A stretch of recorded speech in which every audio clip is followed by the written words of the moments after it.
মার। সবাই এবার চিৎকার করে কাঁদতে লাগে। এইসব দেখে রূপালী আর রুষা ঘাবড়ে যায়। তারা দুজনেই কিছু বুঝতে না পারলেও রূপালী আর রুষা এটা ভালো করেই বুঝতে পারছিল যে এই ছেলেগুলোর জন্যে ওরা অনেক বড় একটা বিপদের মধ্যে পড়েছে। রবিদা নিজের চোখের সামনে এইরকম একটা নাটক দেখে খুব আনন্দ পাচ্ছিল। আমি এটা জানতাম যে ওই মোটা লোকটা শুধুমাত্র একজন মাতাল নয়, কিন্তু এটা আমি দুঃস্বপ্নেও ভাবিনি যে ওই মোটা লোকটা রবির পরিচিত। যাকে রুষাকে যতক্ষণ না কেউ কিছু করছে আমি এসবের মধ্যে নাক গলাবো না। রবিদা বাকি তিনজনের দিকে না তাকিয়ে শুধুমাত্র এই বড়লোক বাবা মার বেকার 3 সন্তানকে মার খেতে দেখতে থাকে। 1 মিনিট। এই শোন। হ্যাঁ দাদা। আগের হাত পা ভাঙবি, তারপরেও যদি এর মুখ বন্ধ না হয়। থামুন থামুন, এবার থামুন, অনেক হয়েছে। রুষা এই কথাটা বলা মাত্রই রবিদা আওয়াজটা যেই দিক থেকে আসছে সেই দিকে তাকায়। তারপর অয়ন রয় চৌধুরী। হতবাক হয়ে যায় সে নিজের চোখকে বিশ্বাসই করতে পারছিল না। সবাই চল এখান থেকে। রবিদার এই কথা শুনে সবাই অবাক হয়ে যায়। হঠাৎ অয়নকে দেখে রবিদা এভাবে পালিয়ে যায় কেন? রবিদা কি এর আগেও অয়নের মুখোমুখি হয়েছে? সে কি ওকে চেনে?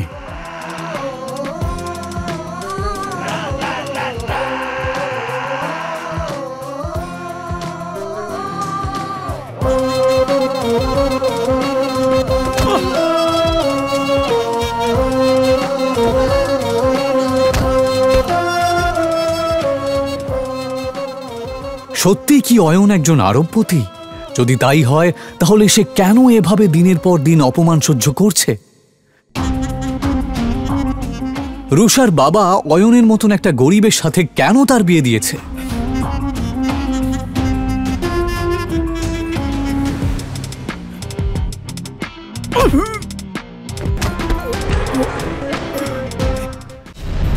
কোথায় যাচ্ছ? আমার নাম অয়ন, আমাকে ওই বার্থডে পার্টিতে ইনভাইট করা হয়েছে। বন্ধুরা শুনছো এই গরিব ভিখারিটার কথা? ও বলছে ওকে নাকি ভট্টাচার্য বাবুর জন্মদিনের পার্টিতে ইনভাইট করা হয়েছে।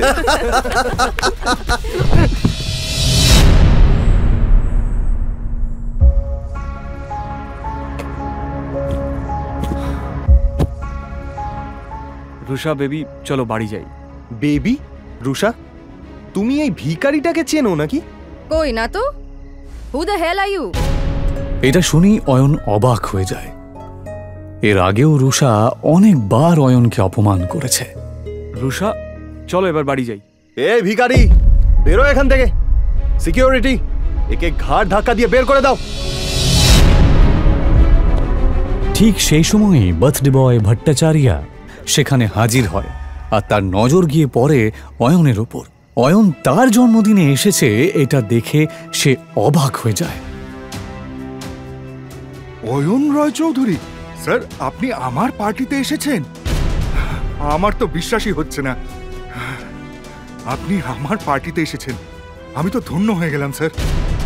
Please please please please please please আসুন স্যার, প্লিজ আসুন। এই দৃশ্যটা দেখা মাত্রই রুষা আর বাকি সবার মাথা খারাপ হয়ে যায়, কিন্তু অয়ন কোনো কথা না বাড়িয়ে ওখান থেকে চুপচাপ বেরিয়ে যায়। বাইরে গিয়ে সে রুষার জন্য অপেক্ষা করতে থাকে। পার্টি শেষ হওয়ার পরে রুষা যখন বেরোয় সে পুরো মাতাল।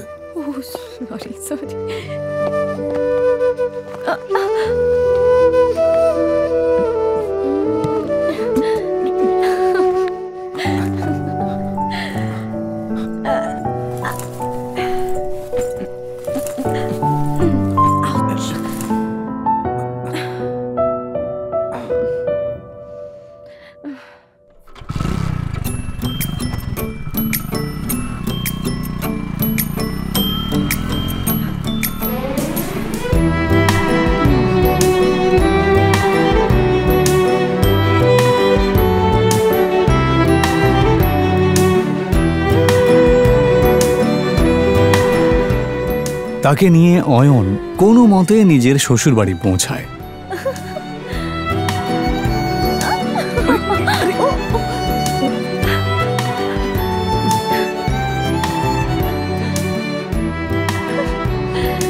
অয়ন শ্বশুর বাড়িতেই ঘর জামাই হয়ে থাকত, আর এই বিষয়টা নিয়ে সবাই ঠাট্টা করত।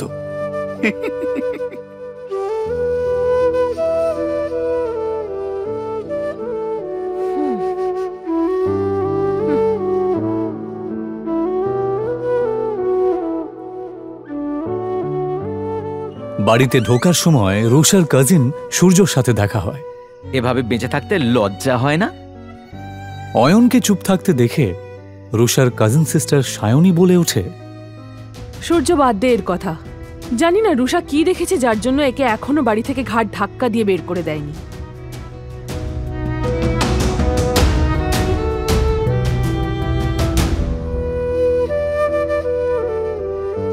অয়ন প্রায় প্রত্যেক দিনই শ্বশুর বাড়িতে এই ধরনের কথা শুনত। ওর এইসব কথা শোনার অভ্যেস হয়ে গেছিল। ওরা সবাই এই রকম ব্যবহার করলেও ও এদেরকে ক্ষমা করে দিত, কারণ ও রুষাকে সত্যিই খুব ভালোবাসত। নে খা।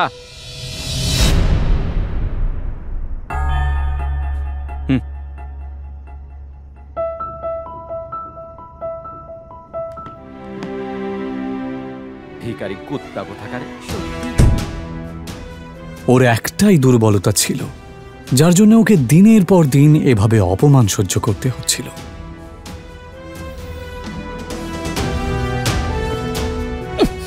আমাকে নিয়ে যত ঠাট্টা করার করে নাও, যেদিন তোমরা আমার সত্যিটা জানতে পারবে সেদিন তোমাদের মাথা খারাপ হয়ে যাবে। অয়ন আসলে কে সেটা কেউই জানত না।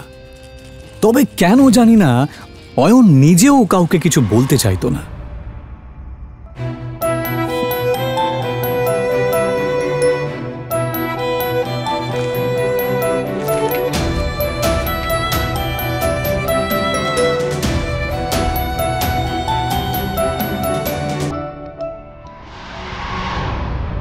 ওকে শুধুমাত্র শ্বশুর বাড়ির লোকেরাই নয়, এমনকি শাশুড়িও পর্যন্ত অপমান করত।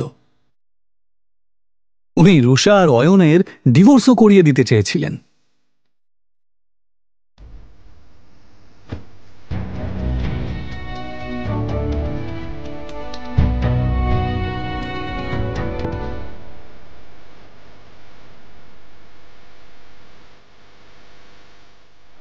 অয়ন, আমি এখন হোটেলে একজনের সাথে দেখা করতে যাচ্ছি। তুমি কিন্তু কাউকে বলবে না যে তুমি আমার স্বামী, বুঝেছো? কিন্তু রুষা, অয়ন, তুমি ভালো করেই জানো যে ভেতরে যারা আছেন তারা কত বড় লোক। ওরা যদি জানতে পারেন যে আমার স্বামী একজন গরিব কাঙ্গাল, তাহলে আমি কাউকে মুখ দেখাতে পারবো না। অয়ন নিজের স্ত্রী রুষার কথা শুনে চুপ করে যায়। এটা প্রথমবার নয় যখন রুষা তার দরিদ্র স্বামীকে অপমান করছে। এর আগেও অয়নকে অনেকবার সে অপমান করেছে। রুষার বাড়ির লোক অয়নের সাথে একটা কুকুরের থেকেও খারাপ আচরণ করত, কিন্তু অয়ন কারোর কথায় মন খারাপ করত না, কারণ সে তার স্ত্রী রুষাকে পাগলের মতো ভালোবাসত। আজ রুষা তার ছোটবেলার বন্ধু রূপালী এবং আরও কিছু বড়লোক বন্ধুদের সাথে হোটেলে দেখা করতে যাবার সময় অয়নকে সচেতন করছিল। অয়ন, শেষবারের মতো বলছি, ভেতরে গিয়ে কোনো সিন ক্রিয়েট করবে না। ঠিক আছে, তুমি যা বলবে। হোটেলের ভেতরে বড়লোক বাবার বখাটে সন্তান প্রেম সেন, রাজ বোস এবং পারাস আগরওয়াল বসেছিল। আসলে তারা রূপালীর বন্ধু হলেও রুষাকে দেখার পর এবং তার রূপ দেখার পর অবাক হয়ে যায়। এটা কে রূপালী? এত সুন্দর দেখতে। ও ও আমার বেস্ট ফ্রেন্ড রুষা। অয়নের জামা কাপড় দেখে নাক মুখ মেকিয়ে পারাস জিজ্ঞেস করে, আরে এই সুন্দরীর সাথে বাঁদরটা কে রে? আর ঠিক তখনই অয়ন বলে ওঠে, নমস্কার, আমার নাম অয়ন। আরে হ্যাঁ, মনে পড়েছে, রুষা সিংহ। তার মানে আপনি অয়ন, যার সাথে রুষার বাবা সিদ্ধার্থ সিংহ ওনার মেয়ের বিয়ে দিয়েছেন। কি ঠিক বললাম তো রুষা? প্রেম আর পারাস যেই বুঝতে পারে যে এই গরিব লোকটা আসলে এই সুন্দরী মেয়েটার স্বামী, তখন রুষাও তাদের সাথে আর ফ্লার্ট করতে পারে না। কিন্তু তারপর তারা তিনজনে মিলে অয়নের দারিদ্রতা নিয়ে ঠাট্টা করতে থাকে। আচ্ছা অয়ন দাদা, আমি শুনেছি আপনি নাকি একটা ব্যাংকে চাকরি করেন। তা কত টাকা স্যালারি পান? এই তিনটে ছেলে সমানে অয়নকে অপমান করছিল আর হাসছিল। ওই 12,000 মতো পাই। কত বললেন? 12,000। কখনো কখনো বোনাস পেলে 15,000 মতো হয়ে যায়। ভালোই স্যালারি পান আপনি। আমার জুয়েলারি অ্যাকাউন্টেন্টের স্যালারির অর্ধেক, তবুও আজকালকার দিনে এটাই অনেক। আচ্ছা পারাস, যদি তোর স্টোরে কোনো স্টাফের দরকার পড়ে তাহলে অবশ্যই অয়ন দাদাকে বলিস। ওনাকে দেখে কর্মঠ মনে হচ্ছে, আর আশা করি ওনার কাজ তোর ভালোই লাগবে। হ্যাঁ হ্যাঁ, নিশ্চয়ই প্রেম, নিশ্চয়ই। 20-25 হাজার টাকার চাকরি তো আমি ওনাকে দিতেই পারি। আচ্ছা অয়ন দাদা, আপনি চাইলে কাল থেকেই জয়েন করতে পারেন। তারা কাকে জব অফার করছিল? অয়নকে? ও চাইলে তাদের তিনজনকেই কিনে ফেলতে পারত। অয়ন যে আসলে অয়ন রয় চৌধুরী এটা কেউই জানত না। এমনকি রুষা এবং তার বাড়ির লোকেরাও এটা জানতো না যে এই গরিব অয়ন আসলে কে। অয়নও যেহেতু এই আসল সত্যিটা কাউকে জানাতে চায় না, তাই সে এমনভাবে এই পরিস্থিতিটা সামলালো যে কেউ কিছু বুঝতেই পারল না। ও বলল, ধন্যবাদ মিস্টার আগরওয়াল, আপনার অফারটা সত্যি খুবই ভালো। আপনি যে আমার জন্য এতটা ভেবেছেন, এই জন্য আপনাকে ধন্যবাদ জানাই। তবে সত্যি বলতে আমি গয়নাগাটির ব্যাপারে বিশেষ কিছু জানি না। এদিকে রুষা অয়ন আর রূপালীর বড়লোক বন্ধুদের মাঝের কথোপকথন শুনে রেগে যায়। আরে আরে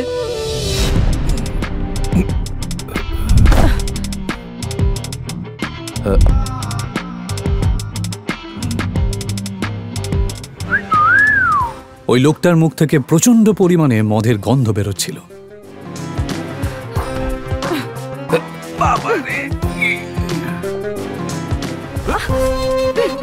দেখে তো মনে হচ্ছে ভালোই এনার্জি আছে। অসভ্য লোক, তোর সাহস কি করে হয় আমার সাথে সব কথা বলার? ছেড়ে দাও আমাকে। এই দাঁড়া দাঁড়া বলছি। কি বললি? আমি অসভ্য? আগে নিজেকে দেখ, বেশি নাটক করিস না, বুঝেছিস? ছেড়ে দে আমাকে। রুষা এবার কোনো কিছু না ভেবে লোকটার গালে একটা সপাটে চড় মেরে দেয়।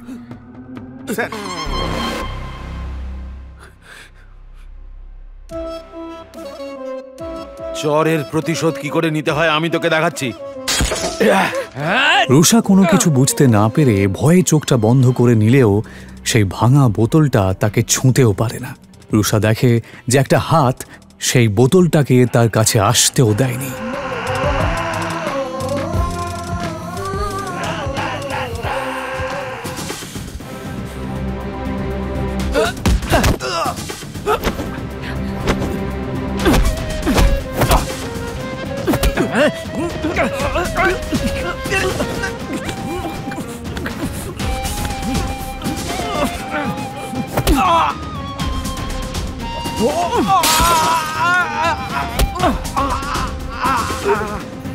নেশার চোটে তোর মাথা খারাপ হয়ে গেছে।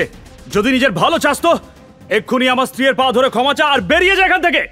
অনেক বড় ভুল করেছিস তুই, আমার গায়ে হাত তুলে। এবার তুই দেখ এই নেশায় আমি কি করি।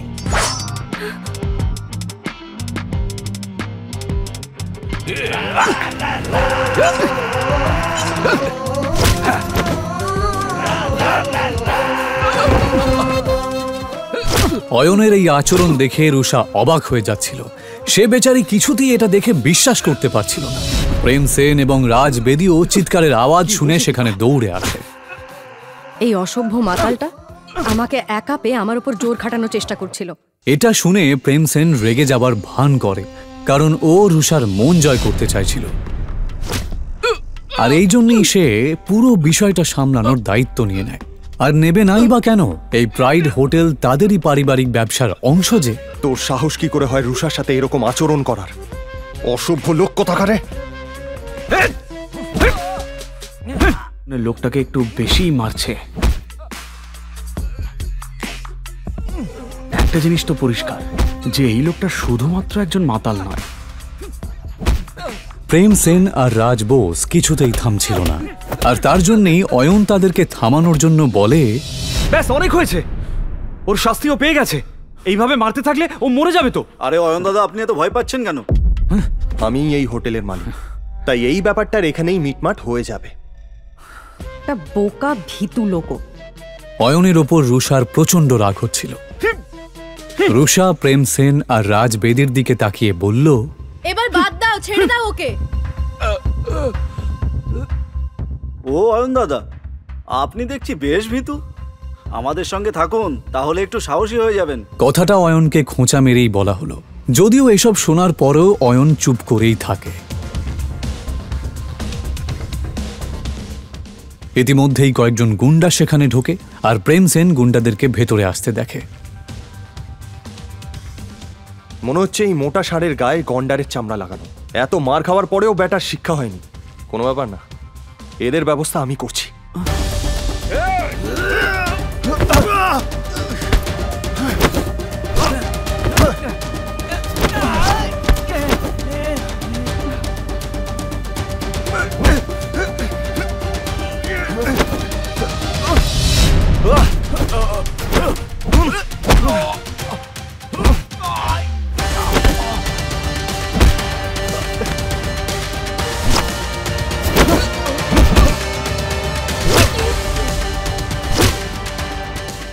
প্রেম সেন ভালোই মারপিট করতে জানত, কারণ ও কারাটেতে ব্ল্যাক বেল্ট ছিল। এক এক করে প্রেম সেন গজেন্দ্রের সমস্ত সাঙ্গপাঙ্গকে মাটিতে মিশিয়ে দেয়। তোরা হচ্ছিস গুন্ডার নামে কলঙ্ক, বুঝলি? ফাটিয়ে দিয়েছিস ভাই, তোর কোনো জবাব নেই। আমার মনে হয় না ওরা আর উঠতে পারবে বলে। মিস রুষা আর রূপালী, তোমরা ঠিক আছো? প্রেমের প্রশ্নটা শুনে রুষা আর রূপালী তাদের ঘাড় নাড়ল। প্রেম আসলে এসব করছিল রুষার নজর কাড়ার জন্য। যদিও রুষার নজর তখন তার স্বামী অয়নের দিকেই ছিল, সেই অয়ন যে চুপচাপ বসে গুন্ডাদের দিকে তাকিয়েছিল। প্রেম সেন আরও ক্ষিপ্ত হয়ে যায়। ভাই, এবার এদেরকে নিয়ে কি করবি? কাউকে ডাকবো নাকি এদের ব্যবস্থা করার জন্য? আরে তার দরকার পড়বে না, আমার স্টাফ দেখে নেবে। চলো তোমরা বাইরে চলো। পারাস আসলে একটু বাড়তি কথা বলছিল, যদিও সেরকম কিছু করার ক্ষমতা ওর ছিলই না।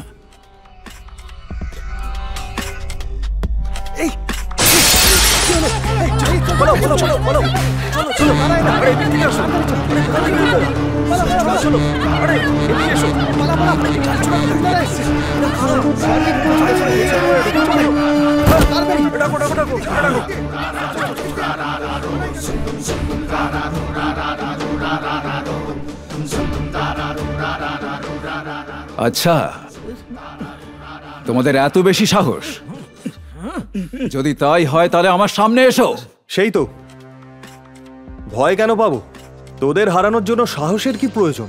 কিন্তু এই কথাটা বলার পরই প্রেম সেনের মুখ বন্ধ হয়ে যায়। রবিদা! নিজের সামনে দাঁড়ানো লোকটাকে দেখা মাত্রই প্রেম সেনের থোতা মুখ ভোঁতা হয়ে যায়, কারণ তার সামনে দাঁড়ানো লোকটা আর কেউ নয়, সে ছিল রবিদা।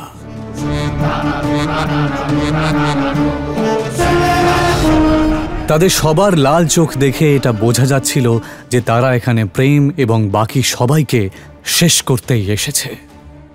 তাদের তিনজনের অবস্থাপন্ন পরিবারের লোকেরা সুরক্ষার ভয়ে যেই রবিদাকে টাকা পাঠায়, আজ সেই রবিদাকে সে খেপিয়ে দিয়েছে। এইমাত্র আমাকে কে চ্যালেঞ্জ করলো?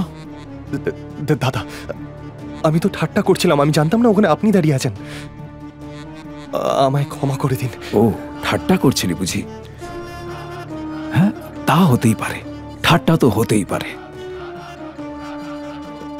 তাহলে একটা ঠাট্টা আমিও তোর সাথে করি। দাদা, এটা কথা বলে মীমাংসা করলে হয় না?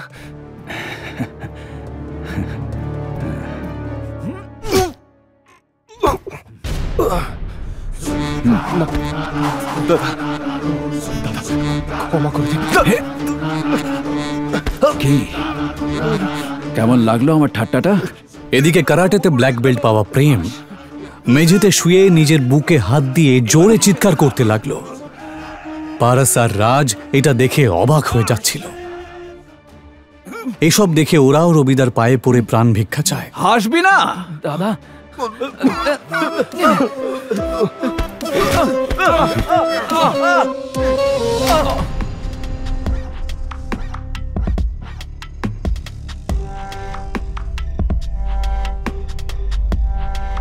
ওঠাতে পারছিস না?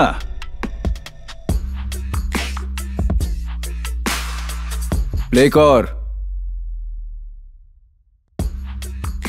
নিচে দেওয়া লিঙ্কে ক্লিক করে ইনস্টল করুন পকেট এফএম আর ফ্রিতে শুনুন গোটা বিশ্বে শোরগোল ফেলে দেওয়া এই অসাধারণ গল্প সিক্রেট শাহেনশাহ।